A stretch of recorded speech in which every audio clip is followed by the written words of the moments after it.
దుర్గం.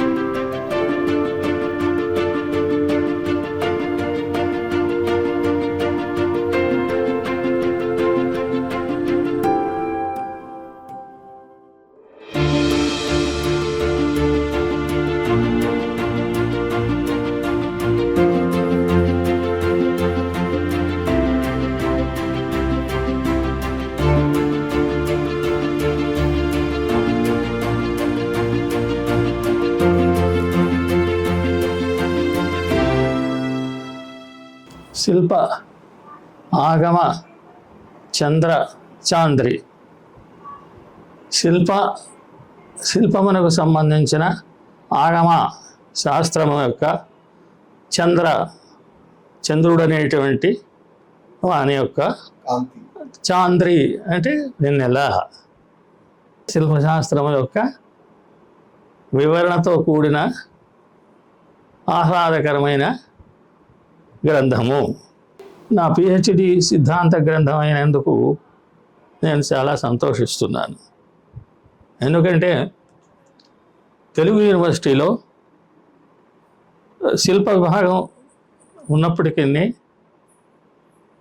ఇదే మొదటి పిహెచ్డి. ఆ విధంగా శిల్పానికి ప్రాధాన్యం సంపాదించగలిగింది నా చదువుకు సంబంధించిన రంగరించినటువంటి పుస్తకంగా ఉపయోగపడుతుంది. కాబట్టి ఇది చాలా విశేషమైన గ్రంథం అని నేను భావిస్తున్నాను. ఈ విషయాల్ని నేను రాసే ముందు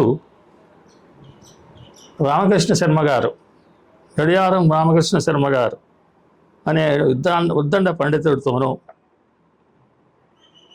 తిరుమల రామచంద్ర గారు అనేటువంటి ఉద్దండ పండితుడితోనూ నేను చాలా విషయాలు డిస్కస్ చేసి ఆ విషయాలన్నింటినీ గుదిగుర్చి దీంట్లో చూపించడం అయినది. తర్వాత ఇది సబ్మిట్ అయిన తర్వాత ఆయన ఒక అబ్జెక్షన్ పెట్టాడు. ఇది శిల్పానికి సంబంధించిన పిహెచ్డి కాబట్టి ఈ శిల్పానికి సంబంధించిన పిహెచ్డికి ఈయన ప్రాక్టికల్గా చేసి చూపిస్తేనే ఇవ్వాలి, కానీ మీరు పిహెచ్డి ఈయనకి ఎట్లా ఇస్తారు అని ఒక అబ్జెక్షన్ పెట్టాడు.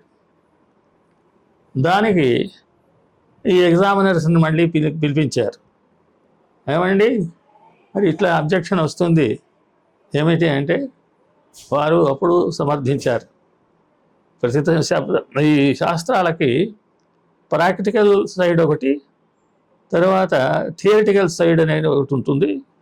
కాబట్టి ఇది థియరిటికల్ సైడ్ విశిష్టమైన గ్రంథంగా నిలుస్తుంది కాబట్టి దీనికి పిహెచ్డి ఇవ్వవలసింది అని వారికి నివేదించారు. అప్పుడు యూనివర్సిటీ వారు దాన్ని అంగీకరించి నాకు పిహెచ్డి ప్రదానం చేశారు. ఇది తెలుగు యూనివర్సిటీలో మొట్టమొదటి పిహెచ్డి శిల్ప విభాగంలో. చేసింది చిన్న ఉద్యోగమైనా ఇన్ని పుస్తకాలు నేను వేసుకున్నానికి కారణం ఏమిటంటే నా శ్రీమతి నాకు సహాయం. ఆమె కూడా ఉద్యోగం చేసింది టీచర్గా. She is also BSc BEd. ఉద్యోగం చేసి ఇల్లు వ్యవహారం చూసుకున్నందువల్ల నేను ఇంటి విషయాలను పట్టించుకోకుండా ఈ పుస్తకాలని రాసుకోగలను.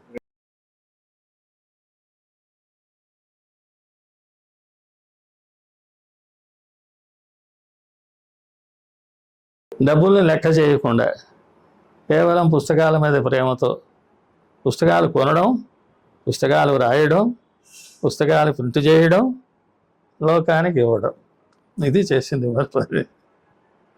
అది కదా గణపతి స్థపతి గారి దయ వల్లనే నాకు పెన్షన్ వస్తుంది. ఎందుకంటే గవర్నమెంట్ సర్వీస్ వల్ల ఆ సర్వీస్ వదిలిపెట్టి వచ్చేసాను. తర్వాత ఇక్కడికి వచ్చి అవి చిన్న చిన్న చేశాను. అవేమీ మనకు ఉపయోగించేవి కాదు. తర్వాత గణపతి స్థపతి గారు నన్ను ఆహ్వానం చేసి ప్రత్యేకంగా ఇది ఈ శాస్త్రం టీచ్ చేయాలంటే మీరే చేయాలి, సంప్రదాయం కాబట్టి ఇంటి దగ్గరే. ఆయన వడ్రంగం చేసేవారు, తర్వాత బంగారప్పం చేసేవాడు, ఇద్దరు 2 పనులు చేసేవాడు. ఈ శిల్పం మీద కొంచెం కళ్యాణ రామకృష్ణ శర్మ గారు నాకు శిల్పం పిహెచ్డికి ఆయన ఆల్మోస్ట్ గైడ్. మన సంస్కృతికి మణిదీపికలైన శిల్ప శబ్దములు అంటే cultural study of cultural terminology, cultural background, ఆ శబ్దాలు ఎట్లా వచ్చింది. జ్ఞాని జైల్ సింగ్ గారు ప్రెసిడెంట్గా ఉన్నప్పుడు ఆయన గురించి కొంత రాశాను. పంజాబీ విశ్వకర్మ ఆయన, పాపం వడ్రంగం చేస్తూ పైకి వచ్చాడు. ప్రెసిడెంట్గా ఉన్నప్పుడు ఇది ఆయన హైదరాబాద్ వచ్చి నాకు సన్మానం చేశాడు. ఇది బీడి జట్టి గారని వైస్ ప్రెసిడెంట్, ఇన్ఛార్జ్ ప్రెసిడెంట్గా ఉన్నప్పుడు నేను శ్రీశైల గద్యం అని ఒక గద్యం రాశాను శ్రీశైల స్వామి మీద. ఆయన శ్రీశైల స్వామి భక్తుడు. నేను ఆయనకి రాయంగానే వెంటనే నేను వచ్చి రిలీజ్ చేస్తానని చెప్పాడు. వచ్చి చేశాడు. మరాఠీ ఈ ఊళ్ళో వచ్చిన తర్వాతనే నాకు పరిచయం అయింది. సాహిత్య అకాడమీ వారు నన్ను పూనా యూనివర్సిటీకి డెప్యుటేషన్ పంపించారు. అక్కడ 2 సంవత్సరాలు ఉన్నా.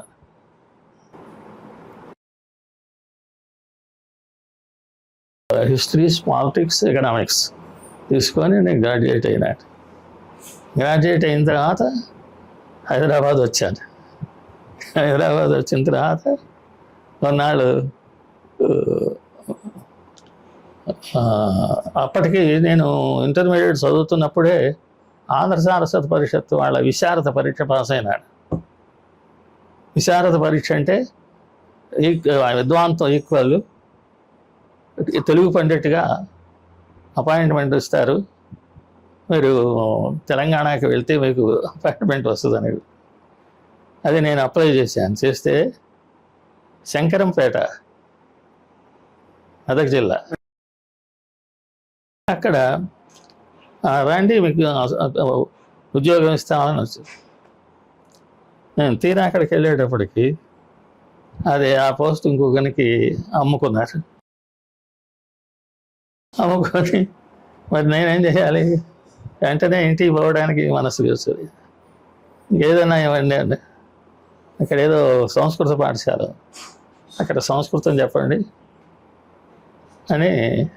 అప్పుడు సంస్కృత పరిషత్తున ఒకటి ఉండేది ఇక్కడ, వాళ్ళ తరఫున కొన్ని పాఠశాలలు నడుస్తుండే.